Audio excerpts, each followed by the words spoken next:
우리가 죄를 멀리하는 이유와 동기는 우리의 영혼의 상태를 여실히 드러냅니다. 우리의 영혼이 중생했는지 그렇지 않은지에 대해서 말입니다. 그 이유와 동기는 다음과 같습니다.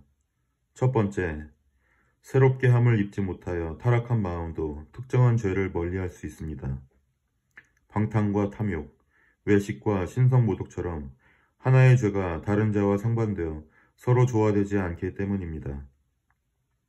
그렇지만 이 죄들이 서로 대척한다고 해서 죄와 은혜처럼 공존할 수 없는 것은 아닙니다.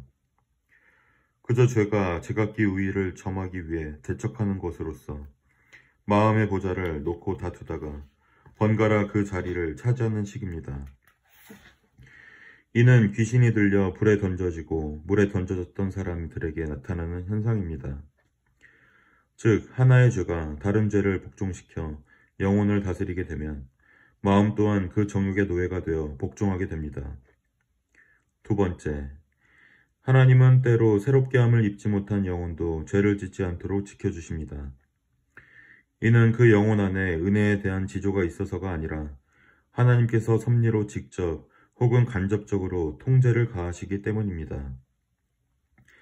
사람이 마음으로 죄를 품고 죄를 실행하려 할 때 하나님의 섭리가 신속하게 개입해서 그렇게 하지 못하도록 억제하는 경우가 많습니다. 아비멜렉의 경우가 그런 예입니다. 세 번째, 부패한 영혼도 특정한 죄를 저지르지 않을 수 있습니다. 하지만 진정으로 죄를 증오해서 그런 것이 아니라 체질상 그렇게 하지 못하는 것입니다. 이런 사람들은 은혜를 경험하여 소유하게 된 영혼의 선한 기질이 아니라 타고난 육체의 좋은 기질에 의존하는 것입니다. 네 번째, 버림받은 사람도 마음에 주입된 교육의 힘과 도덕적 원칙 때문에 죄를 짓지 않을 수 있습니다. 바로 이러한 이유로 요아스는 죄를 삼갔습니다. 이런 경우 부모님이나 주인에 대한 두려움이 하나님에 대한 두려움보다 더 큰 영향력을 미칩니다.